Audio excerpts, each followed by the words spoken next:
This KFAN podcast is sponsored by Builders and Remodelers, exclusive Twin Cities provider of Elements Windows. Get the highest quality windows at unmatchable value. Visit buildersandremodelers.com for more details. The St. Paul Saints are back, and it's time to feel the excitement of the new season. Join them this weekend to kick off a season of thrilling games, unforgettable moments, and the best fan experience in town at CHS Field. Don't miss out on the action. Grab your tickets now and be a part of the Saints' journey to victory. Get your tickets today, saintsbaseball.com. Okay, so let's just cover the who, what, why, where of the sports before we get to talk more about rat scabies. So, it's official.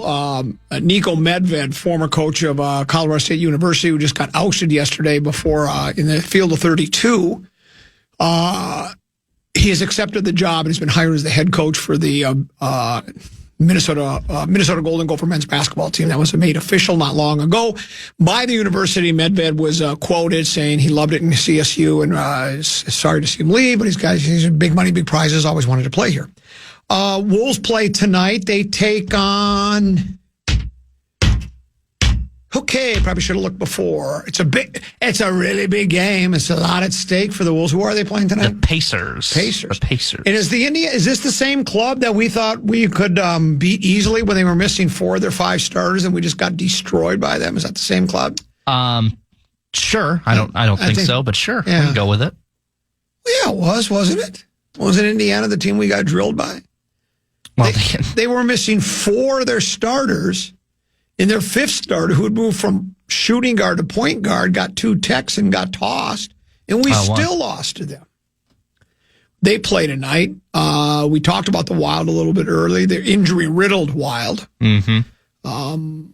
Nothing new with the Gophers, or with the Twins, or with the Minnesota Vikings. So we have that. So... I'm going to ask you, I've given you a number of questions today, and I don't think you've answered one of them. You failed the test. Oh, by the way, just so you know, this is from the Bradshaw and Bryant KFAN text line of 64686. A day to remember is not punk. It's new metal. It's called new metal. Sure. New metal. You're out on new metal. I guess there must have been an old metal and new metal, and then it's sort of like when today, tomorrow, and yesterday's country. Playing a greater variety, same kind of a thing. They play heavy loves. Oh, here's what somebody else said. It says, punk music is all about no government and anarchy. A day to remember is heavy metal with melodic vocals.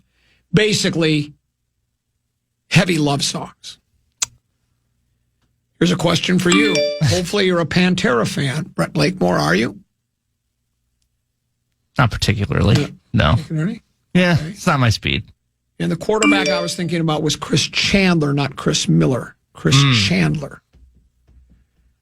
I guarantee you there was a quarterback somewhere named Miller, though. Had to be. That played somewhere in this league at one time. Ooh. You would know if you had scabies. It was a nightmare. Literally months of entire body being a giant mosquito bite. Ugh. Yikes. Yeah, there's a number of people saying the scabies are the worst thing ever. Anyway, here's the question I want to ask you. When you have a relationship with somebody, or when you have a connection with somebody, but you really don't have a connection, there's some phrase for that, like 5 paces removed or something. Do you know what I'm talking about? Like modern day slang? Yes. Are you thinking of situationship? No. Friends with benefits? No. But there was a time I had friends with benefits. Is that right? Yeah, on the Radio Romeo, for crying out loud. No, there's something about you know somebody, but it's baby. Like you know a guy who knows a guy who knows a guy. George Foreman, I have that kind of a connection with the late George Foreman. I didn't know George Foreman, but my boss at the radio station in Kemmer, Wyoming, used to work in George Foreman's camp. You know, he was in his entourage. Jimmy Ray Carroll worked with Big George Foreman. He told me he was the only white dude in the George Foreman camp. And his job was PR guy, putting out the PR stuff for George Foreman, right? And that was the first iteration of George Foreman. He died at the age of 76 this past weekend. Big George Foreman, when there was 2 iterations. Do you remember George Foreman at all? Do you know who he is, but do you remember much about him? I mean, personally, just because of my age, like I remember the grill more than anything. So there you go. So he made more money on the George Foreman grill than he made as a fighter. And that was the roly-poly, really happy-go-lucky, funny George Foreman. You wouldn't, if you put George Foreman, when he won the heavyweight, he won the Olympic gold medal in Mexico City in 1968 as heavyweight. If you go from that point, and he had a tough childhood, he got in trouble with the law, this, that, and that. I think he was from Humble, Texas, is where I think he was from. And that's where Jimmy Ray's connection was, my boss. Jimmy Ray was a good old boy from down south. And Jimmy Ray was from that same area. I think he might have been from Tyler, Texas. Okay. But Big George Foreman was this big, tough, one of the hardest punchers in the history of the. Nobody could go more than a couple rounds with him. He'd knock him out. I think one guy, until he won the championship of the world, had ever gone the distance with him. I think it might have been Joe Roman.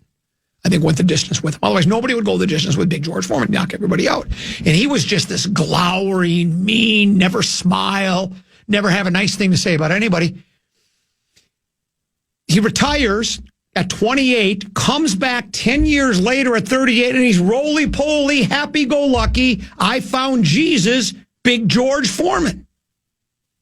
He won the title when he knocked out Smoke and Joe Frazier in the second round in a fight in Caracas, Venezuela. We have sound. This is the legendary Howard Cosell calling a segment of the fight. Big George Foreman against Smoke and Joe Frazier. Frazier quite understandably the favorite. Foreman comes out punching with the right. Historically, Frazier has not been a good first-round fight.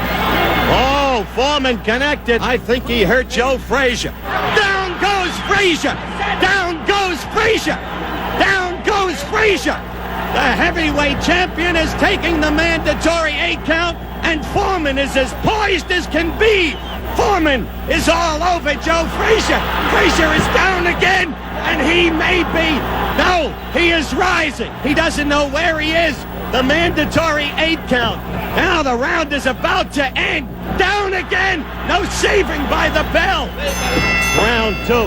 Oh, he is all over Frazier again. Frazier's knees buckled. He is down for the 4th time in the fight. A quick left from George. Another. Frazier is down for the 5th time in this fight.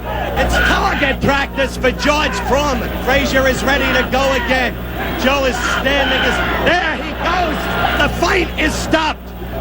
No, it is not. It is not stopped. Angie Dundee is screaming, stop it. It is over. It is over in the second round. George Foreman is the heavyweight champion of the world. And there you go. Down goes Frazier. 6 times Frazier went down in 2 rounds. It was amazing he got up because most people, you absorb one big right hand from George Foreman, you were done so. It was over. So now everybody's thinking George Foreman's the greatest heavyweight to ever fight, right? I mean, nobody, because Smoking Joe Frazier was highly regarded, right? I mean, Smoking Joe was Smoking Joe. Down goes Frazier. Little sidebar story to Smoking Joe Frazier. There was a fighter named Ron Stander, Stander, also known as the Council Bluffs Butcher. He was from Council Bluffs, Iowa. He fought Joe Frazier for Joe Frazier's heavyweight title. He got stopped in the 5th round. The fight was held in Omaha, Nebraska, of all places. True story. You can look it up, Google it. They asked Ron Stander's wife what she thought about her husband fighting Joe Frazier for the heavyweight championship of the world. And she said, and I'm paraphrasing, but she said, I would compare it to entering a Volkswagen in the Indianapolis 500. Even she knew her husband was going to get 6 different kinds kicked out of him, right? And he did. So then now Joe's the heavyweight, or Big George Foreman's the heavyweight championship of the world. Meanwhile, Muhammad Ali had the title, lost it to Frazier, banished from boxing because he wouldn't. He was a conscientious objector and didn't want to be he didn't want to join the armed services. They drafted him. He said, "I ain't going. I ain't got nothing against no Viet Cong." So Muhammad Ali is going to fight George. Everybody thinks George Foreman is going to destroy Muhammad Ali, and for the first 8 rounds, that's what it looked like. First 7 rounds.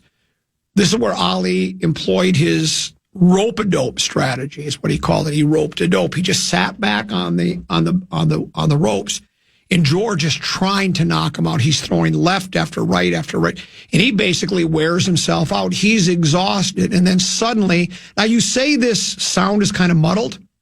Yeah. I can understand why. The fight was in Zaire, South Africa, for crying out loud. Here's how it went in the 8th round when it looked like Ali was behind on all scorecards at this point, halfway through the fight. Another sneaky right hand. This time he worked over the shoulder of Foreman.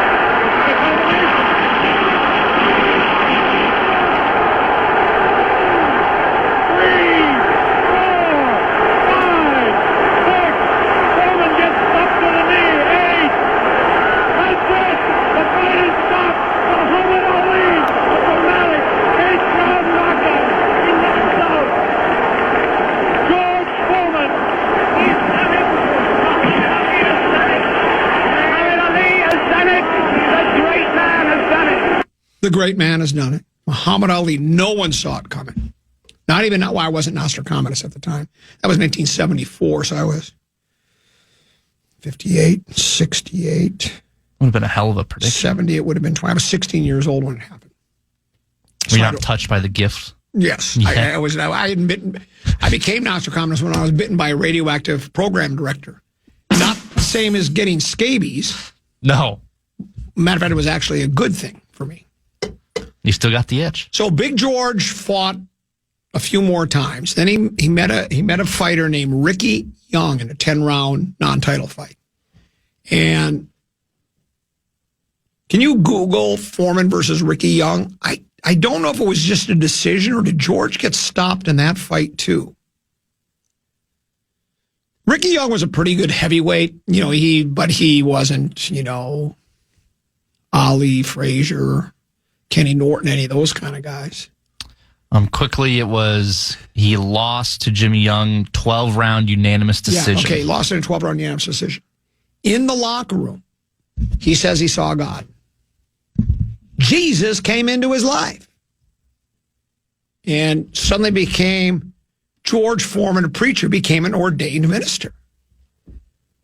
And Big Step, 28 years old, he hung up the gloves. I'm done.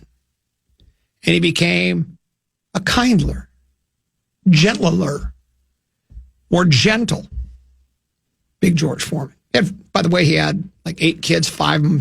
I think 5 of them were boys, and he named every one of them George Foreman. You know why he did that? Because then they'll all have something in common the rest of their life. It's a true story. So then suddenly Foreman, and I can't remember, he came out of retirement 10 years later at the age of 38. You just don't come out of retirement after 10 years at age 38 and start prize fighting again. It's preposterous. Everybody thought it was a joke. What's Big George Foreman doing? And I think he did it, if I'm not mistaken, maybe somebody can correct me here, he needed to raise like money for the church or hungry children or scabies-infested populations all across the world. Something like that, okay? That's why he decided to fight again. And he just started racking up the victories. Knockout after knockout after knockout. The only problem was he was fighting Willie Get Up, Dusty Trunks, Brett Canvasback Blakemore, and Dangerous Dan Cole. So he wasn't fighting anybody until he fought Jerry Cooney. And Jerry Cooney was far removed from his best days. Jerry Cooney was considered, they called him the Great White Hope. He came around in the boy, my time frames are so bad. It must have been in the early 80s. Yeah, it was late 70s, early 80s. He lost to Larry Holmes. He was undefeated. and he met Holmes, and Holmes stopped him in the 13th round. And then Cooney was never the thing is, Cooney didn't have much of a chin, and he really wasn't he was a decent boxer, but he hit like George Foreman. He was really powerful. So somehow Foreman and Cooney decided to fight. Foreman's 45, Cooney's 33. The fight was held at Caesar's Palace, so all the cynical media started calling. They always have nicknames for fights. Rumble in the Jungle. Malice at the Palace. Malice at the Palace. Yeah. Thrilla in Manila.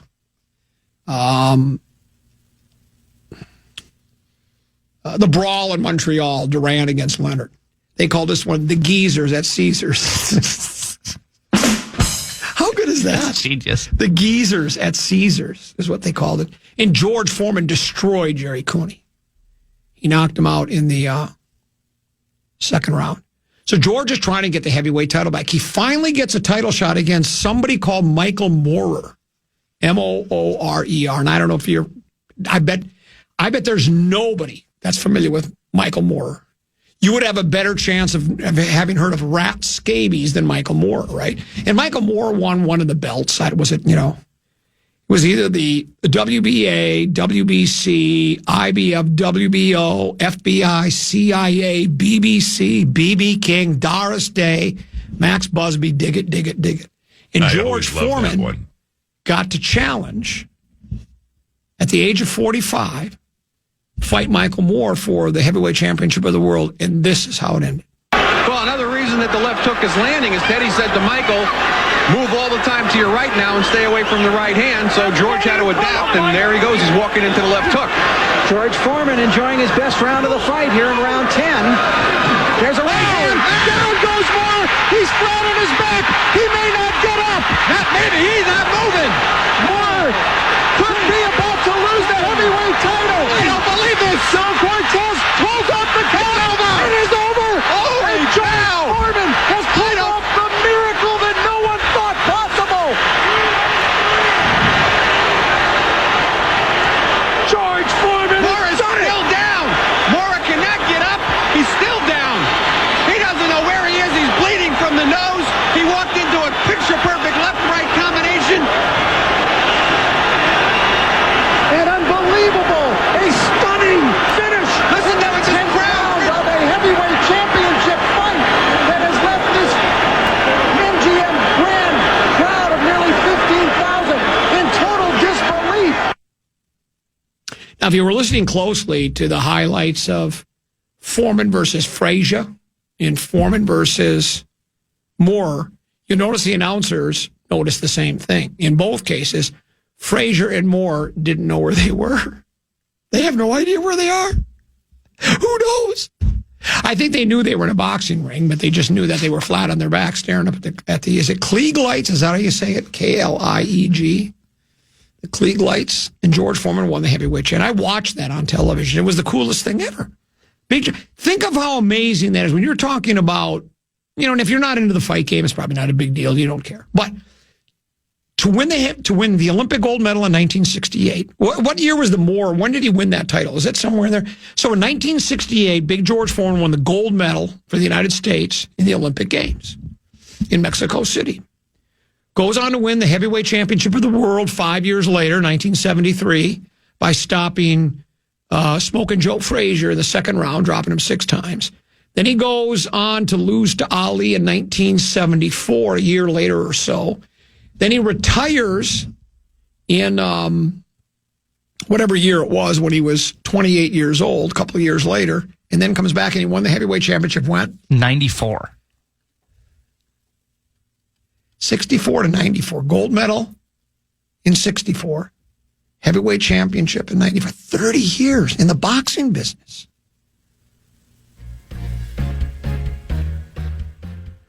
Big George Foreman. It's called... What did Abbott say? 6 times removed? 6 degrees of separation. 6 degrees of separation. Do you know what I was talking about now? I just wasn't... Yes. Yeah. 6 degrees. And that means you know a guy who knows a guy who knows a guy through knowing a guy, right? Is that what 6 degrees of separation basically is? So I basically knew Big George Foreman. Rest in peace, Big George Foreman. 6 degrees of separation. We'll take a break. We'll come back. Controversial Vikings news. On the other side of the break, here are the Common Man Program on the Fan.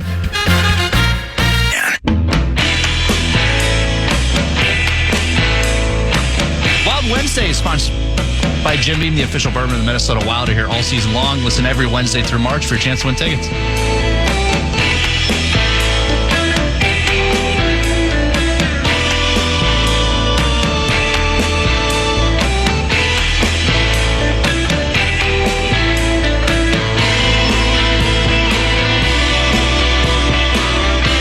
We might have a news conference tomorrow here on the Common Man Program. It'll be sports related. Those that don't like rat scabies talk will probably be delighted. I kind of like rat scabies talk. Sometimes you got to get off the beaten path a little bit. You know what I'm saying?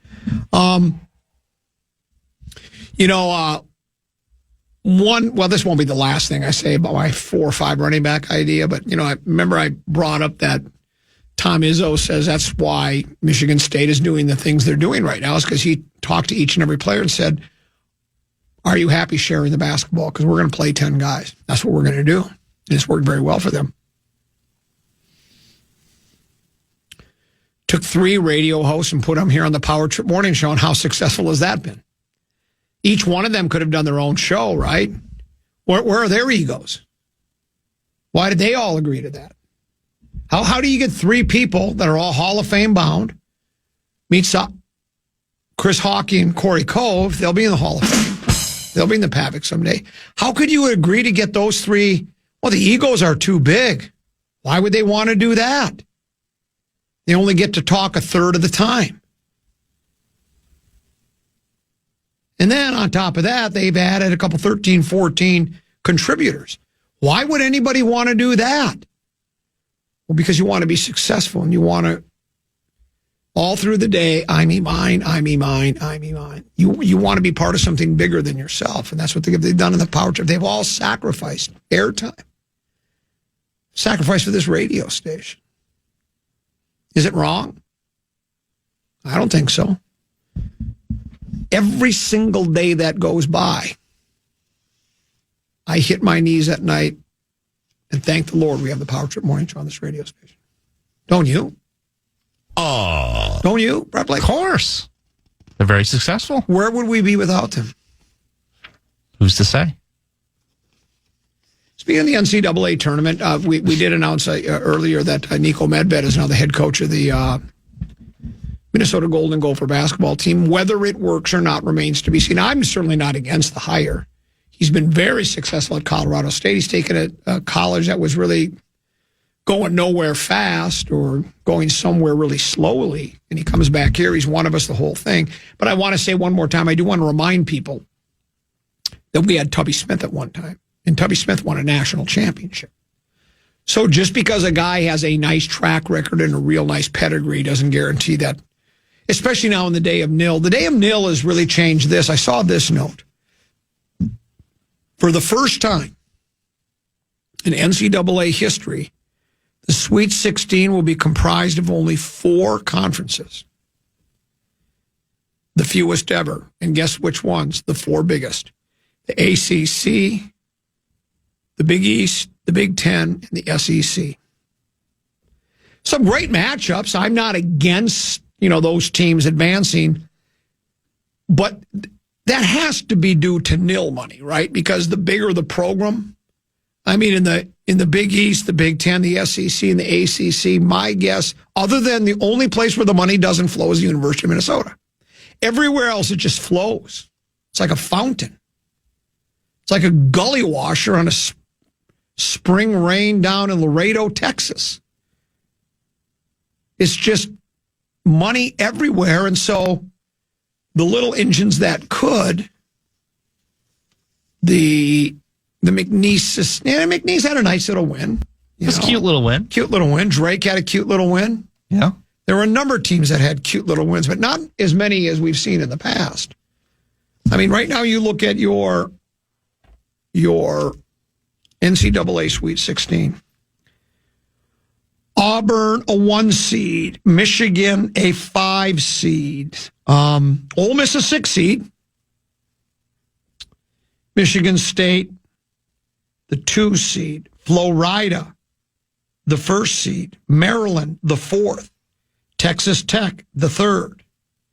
Arkansas, 10. That's nice. That's your first double-digit seed we've come across. They are an SEC team. And they're an SEC team on that side of the bracket. Duke's a number 1. Arizona's a 4. BYU a 6. Alabama, the Crimson Tide, a 2. Houston, a 1. It's, who is Purdue? No, Purdue's out, right? No, Purdue's in. Oh, Purdue's in. That's right. Purdue won. I'm sorry. Purdue, a 4 seed. Kentucky, a 3 seed. And Tennessee, a 2 seed. Where's the Utah States is, the Wolfords, the High Points, the Montanas, the Akrons, the Liberties, the San Diego, the UC San Diegos, the Lipscombs, the Big Daddy Lipscombs. You familiar with Big Daddy Lipscomb? No. How do you not know who Big Daddy Lipscomb is? Should I? Well, if you're 66 years old, you would. Google Big Daddy Lipscomb one time. Oh, wow. Maybe the best defensive player to ever play pro football, in my humble opinion. Just read the first paragraph about Big Daddy Lipscomb. American professional football defensive tackle and occasional professional wrestler. Mm-hmm. Now we're talking. 10 seasons the NFL, known by the nickname Big Daddy due to his habit of calling everyone around him Little Daddy. Big Daddy. Sure. Better than rat scabies.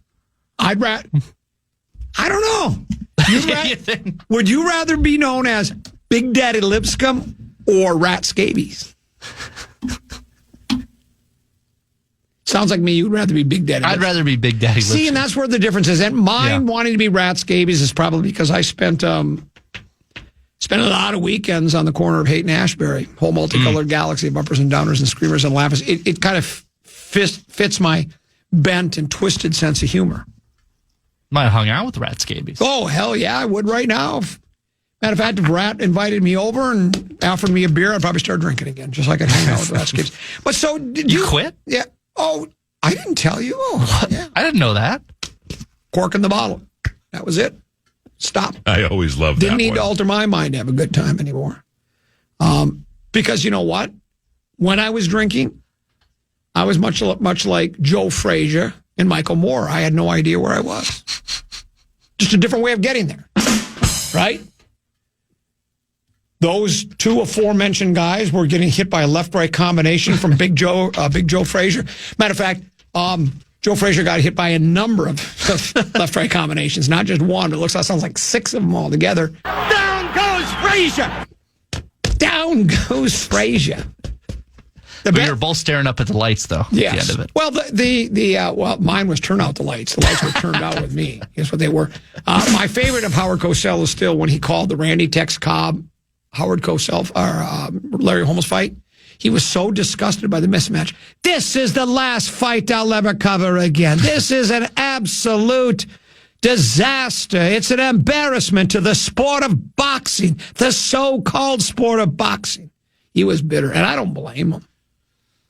I mean, because it was a mismatch. Really bad mismatch. Down goes Frazier! There you go. Down goes Frazier! The pause when we're Down goes Frazier! He just keeps going. I didn't know that. And he needed to say that 3 more times. Because he just said it 3 times. He went down 6 times. So if you could just double that up, maybe splice it together during the next break, we might end the show with this. Rest in peace, Big George Foreman. We'll pause, come back. We have controversial Vikings news and other items. Other side of the break. Here on the Common Man program on the Fan.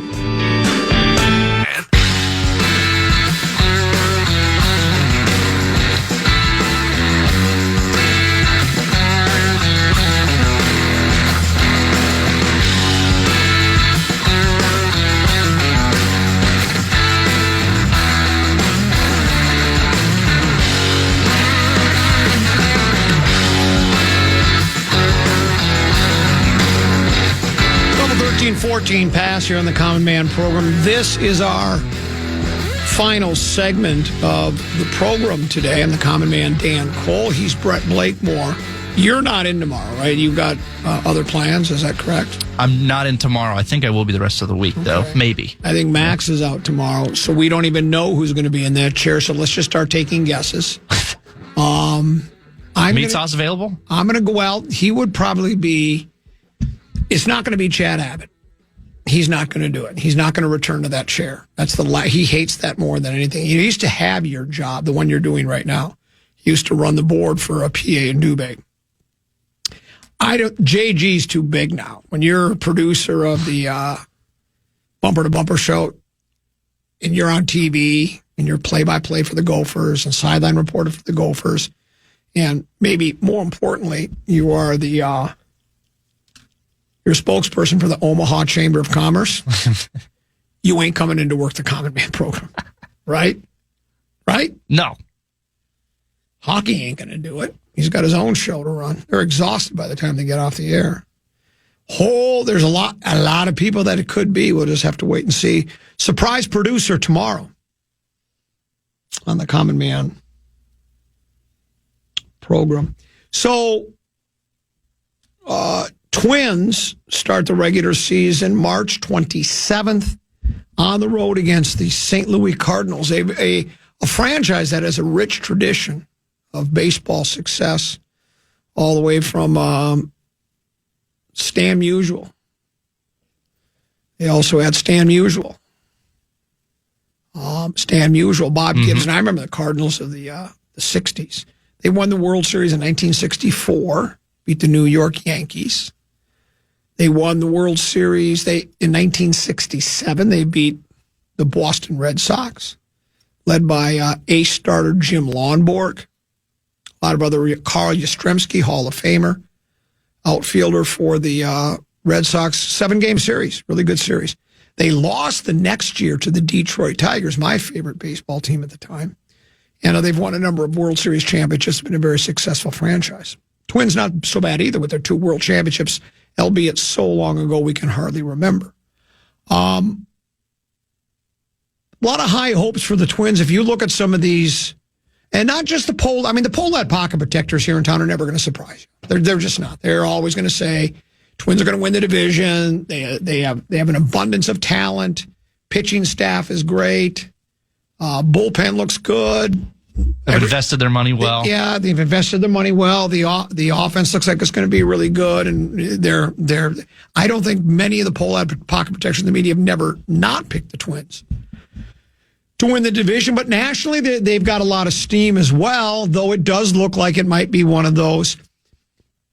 This might be a strained comparison or a strained analogy, but it's sort of like I think the NFC North, Detroit, Green Bay, Minnesota, and I think the Bears will be much improved. Just because what they've done on their offensive line, they did the same thing the Vikings did. They went out and got 3 real linemen to say, we got this Caleb, is it Williams? Mm-hmm. We got the Caleb Williams kid. We think we can be a really good football team. And their defense wasn't half bad. So you got 4 teams that will be in the mix, right? I believe in same thing in the American League Central, though I don't think the baseball teams are as good as the football teams I just mentioned. But you've got the Twins, the Guardians, the Royals, and the Tigers should all be, because 3 of those teams made postseason play last year. The White Sox will probably be the White Sox again. I think they're still in a rebuild mode. But the Twins have been a fashionable pick by many, and I can understand why we've talked about this. Their everyday lineup, when hell, that's the problem. We've already had our first injury. Haven't even started the season, and Royce Lewis is out for, and I don't know if I've not seen anywhere that says how long he's going to be out. Just like they say, shouldn't be for very long. Of course, they said that about Kaprizov as well. So, and then we don't know about, I just said his name earlier, the Brooks Lee. He's also going to be, I think, on the injured list to start there. So 2 guys, one certainly, Royce Lewis is going to be the starting third baseman and be smack dab in the middle of that order, probably batting 3rd or 4th, right? He's out. So we already lost 1 bat. And he's had injury problems before. And then we also will be without Brooks Lee for a while. The starting staff does look fairly far. I mean, the top 3, Lopez, Oberon out, and Joe Ryan looked pretty good. I will say that's not bad. I mean, I'd rather have the Dodgers rotation, but we don't, so we're okay. And then the two guys, Chris Paddock and Simeon Woods Richardson, both look pretty good. The bullpen is highly regarded again and is getting all sorts of preseason accolades, including by Fish Wrap Factory, west side of the river. This came out, is today the 23rd or 4th? 4th. So this was Saturday. Headline from the Fish Rates, question mark. Could this be the best bullpen in baseball? Led by Griffin Jacks and Duran, the relief corps should help the Twins challenge in the American League Central. It's written by Bobby Nightingale. Bobby's a really good baseball writer. He's a beat writer. I've been there for a couple of years now, I think. Covered the Cincinnati Reds for a number of years as well. And everything he says about the bullpen it's factual. Dominant closer who regularly throws at 100 miles per hour, a near unhittable yet underappreciated setup man, and a breakout season from a middle reliever. And that's what it says. Twins relievers sure think it sounds familiar because that's what they were talking about last year. Their bullpen led by Duran, Jacks, Cole Sands. They think they can replicate what the Guardians did last year. Duran said, if everybody's healthy, I say we'd be the number one bullpen in the majors. We have the stuff. We have a really good pitching coach. We have a lot of good arms, too. And that's most important in the bullpen. The Twins on paper have the best projected bullpen entering the season, according to Fangraphs, with bullish outlooks given to Duran, Jack Sands, and Brock Stewart. And the numbers are, they do look good. But the next paragraph is, to me, the most telling. It says, they ranked second in Fangraphs projections last spring and finished with mixed results. The bullpen's 4.12 ERA was 19th in the majors, though the 3.65 FIP. Can you right now, for $100, can you tell me what FIP stands for, Brett Blakemore? FIP. Something innings pitched, I'm guessing. FIP. No! I got nothing. Fielding independent pitching. That's Fangraphs' preferred metric. They prefer that one. I would toss that out the window. It's meaningless. FIP whip. That was the fifth best mark in Major League Baseball. The group had a 63-5 record with leading after 7 innings. So it's mixed. That's a good record leading after 7 innings. So the promise is there. The potential is there. But that's kind of what this team is sort of divvied out to us for a long, long time, right? I mean, Lavelle wrote a piece about a week ago. This lineup will hit. They'll swing the sticks is the way I think he said it. Oh, boy. And right after he wrote that, about 2 days later, Royce Lewis was announced to start the season on the injury. No! And I texted, Lavelle and I text and talk more than most people know, and I texted him and I said, first domino falls, here we go. And now Brooks Lee. And again, it's all, and it seems like, and this is for every sport, as we approach the start of the season, it's going to happen with the Vikings, guarantee it. This team's got big game written all over it.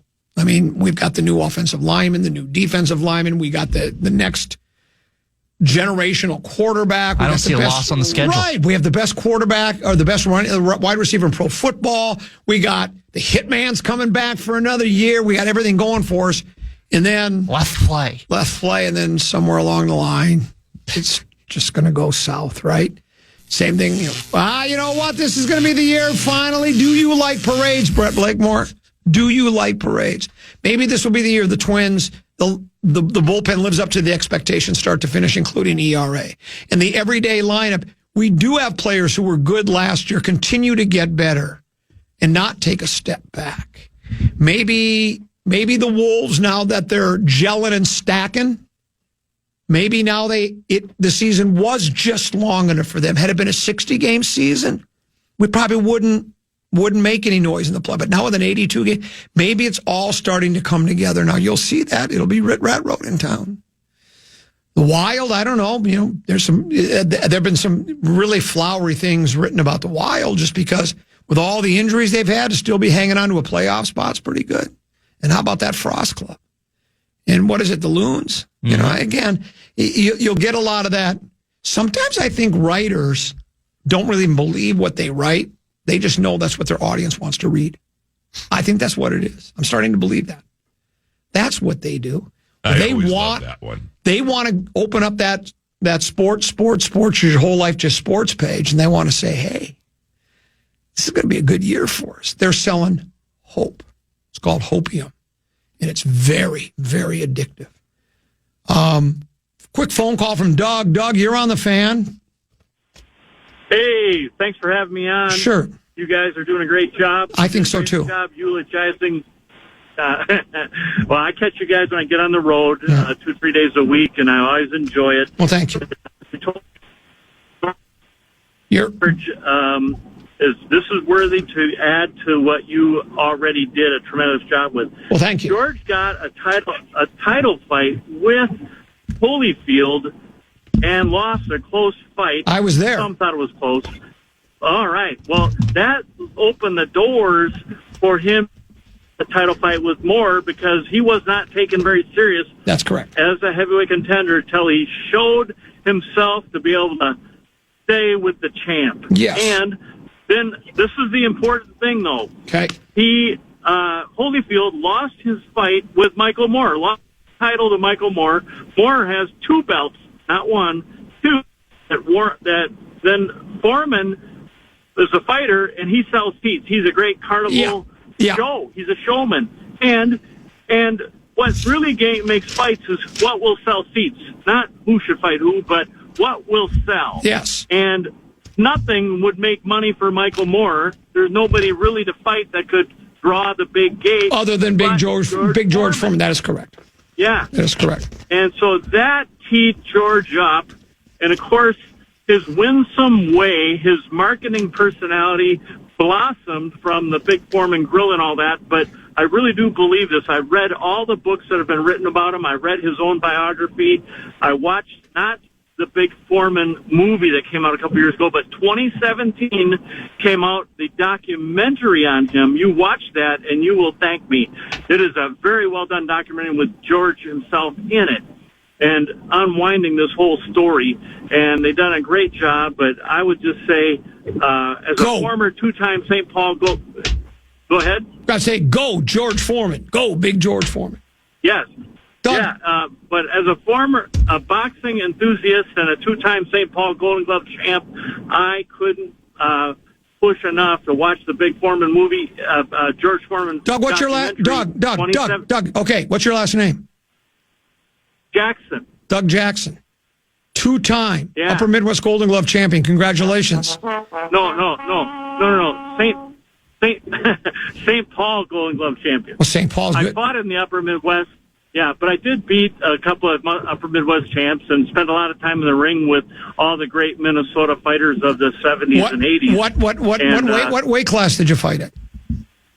I fought at welterweight 147 and then middleweight 175. Yeah. I'm sorry, middleweight 165. Yeah. Well, congratulations and thanks for your memories of George Foreman. Appreciate it.